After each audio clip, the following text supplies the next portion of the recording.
Howdy, hello. Cancer astrology. Back. Um, Sorry.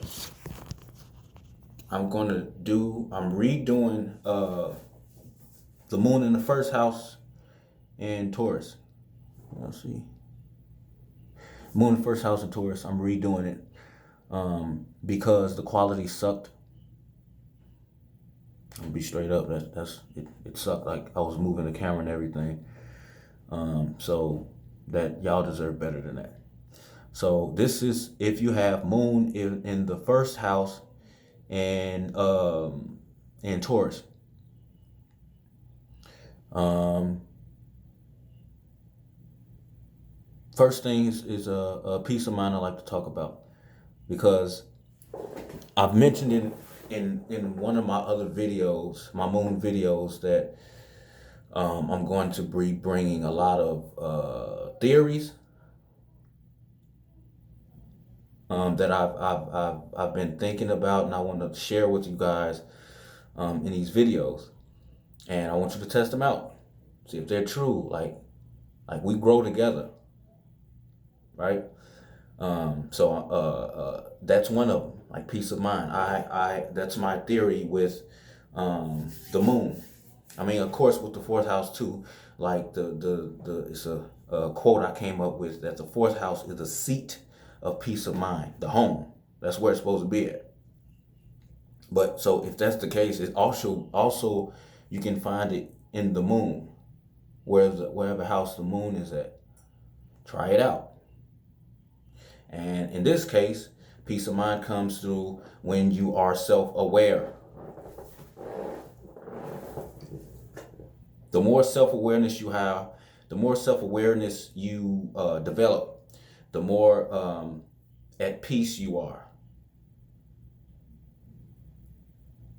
Like example, like somebody might make a mistake, right? And they don't know why they keep making this mistake. They don't know why they keep going through this thing and making this same mistake, and they can't sleep at night because of it. They can't figure out why. What is going on? Why does this keep happening? That's a theory I'm talking about. If you have the moon in the first house, moon in the first house, any sign.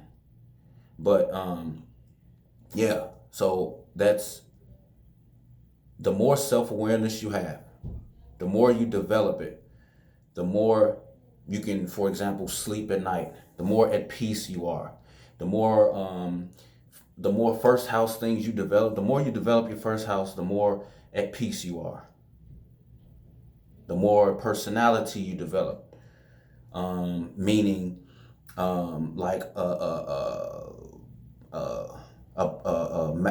not a mask, but something, even if it's a person, like a idol, right? You identify with that idol. That's a personality for you. You identify with that thing, which is also the first house. The more you can mold your personality, the better you sleep, the more stable your mind is. And we're talking about Taurus here. That's a very stable-minded person. Speaking from experience. Absolutely. And if you have this, that is like every avenue, everything you do, everything you say, everywhere you go, even if you're not around people, that bleeds through. Your emotions are stable. They don't get thrown off very easily. Things don't. I don't care what planets are looking at the moon. If you have this, man, I'm I always want to say I'm jealous, but I ain't gonna go there. I ain't gonna do that. Wink, wink. But it's a very, very every avenue of life, especially in relationships, because the moon looks directly at the seventh house. If you're a Vedic astrology follower, it looks at the seventh house, and so especially when you're dealing with other people, that moon comes out, and people see that you have a very sound mind, sound emotions. You don't get thrown off of the boat. right? You don't get thrown off you don't get like this. It's damn near impossible to get get these people with displacement off their shit. You can't throw them off. You can't throw them off their emotions. You can't throw them off their mind. If they get off, they get right back on. They stabilize. And that you see that shit in every aspect of their lives. This is like a identity thing for them. They identify with this. It's like their name. So yeah. And now the law of attraction. Another theory I want to put in there. Everybody knows that the moon is the basic things. I'm gonna talk about the basic things, but I want to give y'all more. It's more out there. It's deeper things. It's just more out there. And you best believe I'm gonna find all of it. And I'm gonna share it with you. Law of attraction. That's another theory that I would like to share with you guys that I feel that the moon represents, because everybody knows what the law of attraction is. Like basically what you think, what you feel, what you are being, that's what you attract, right? Everybody knows that. So why wouldn't that would be the case for the moon? That's what the moon is. It's your thoughts, it's your feelings. You think, whatever you think and feel, that's what you attract back to you. We are energetic. We are energies. Everything, whether you can see it or not, is vibrating at a certain frequency. Everything, especially us. What is it? E equals MC squared. Energy equals mass times 2. Mass times mass. We're mass. We're just energy. So we're also vibrating. So that's what the moon is. It is your feeling. What your feeling is your frequency. What you're vibrating as. Whatever you're feeling, that's your vibration. That's your frequency I'm talking about. And in this case, this is a theory. Once again, I want y'all to try this out. This is groundbreaking. Try this out. Try it out and comment on it. Share it with somebody who might be interested, or they might have trouble in this area. Basically, wherever the moon sits, that's what you attract. Again, this is a theory I came up with. Wherever the moon sits is what you attract. Wherever Cancer is, that's what you're thinking about. Now, some of y'all may see, well, I thought you said the law of attraction means you attract what you're thinking about. Well, can we all agree that's not always the case? I'll be thinking about one thing and I attract something else. Sometimes it's what we want, sometimes it's not. Anybody had this experience? So that's what's going on here. Take this by the horns, right? Take control of this theory. If it's some truth in it, make it work for you. Here's your example. Moon in the first house, I said that's what you attract. Wherever Cancer is, that's what you think about. So if that's the case, you're constantly thinking about third house things. That's where your mind is constantly, or your emotions. That's what you're constantly thinking and feeling, thinking about. Third house things. I'll just use one thing: communication. You're constantly thinking about writing maybe a book, posting about something that might be on your mind, or some kind of post that you saw on maybe a social media website. That's where your mind is always at. It's always thinking about third house things.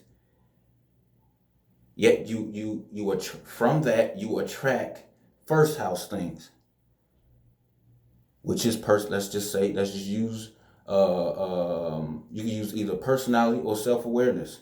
Let's use personality.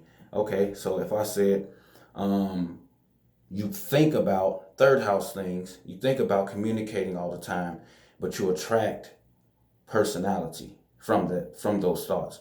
What does that mean? Here's a simple way you can put it. You see something on Instagram and it makes you think about something that you want to post, or something that you want to write about, something that's on your mind that you're always thinking about, and from that it molds your personality. Now, because of that thought, because of that post, now it has somehow affected your personality, who you identify as being. Is it clearing up? There you go. Who you identify as being. It's like your name, for better or worse. Um, so that's an example. Um, but this like the whole Moon series is going is it's especially in Taurus, because it's exalted in Taurus. It's exalted in this series. So it's it's hard to, from experience, it's hard to say um too much bad about this place. It's an excellent placement. Like if you want any planet in good condition, it's I can't think of no other one than Moon, because it's constant. It's a constant flow that's going on. That's what the Moon is. It's a constant, like this. This is what it is. You're constantly vibrating, fast or slow. You're constantly thinking. If you're not thinking, you're feeling. So it's just know, if you have this placement, you are a blessed individual. I don't care how, like I said, I don't care how many bad like squares you might have to this moon, or if you're a Vedic astrologer, how many negative influences are coming. This mind, after all of it, is never it never falters.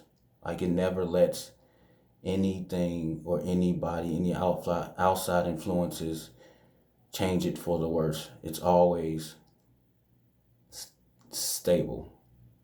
If it gets thrown, it's damn near impossible to get these people out of their bodies. Like, really emotional for the worst. They have such control over their emotions.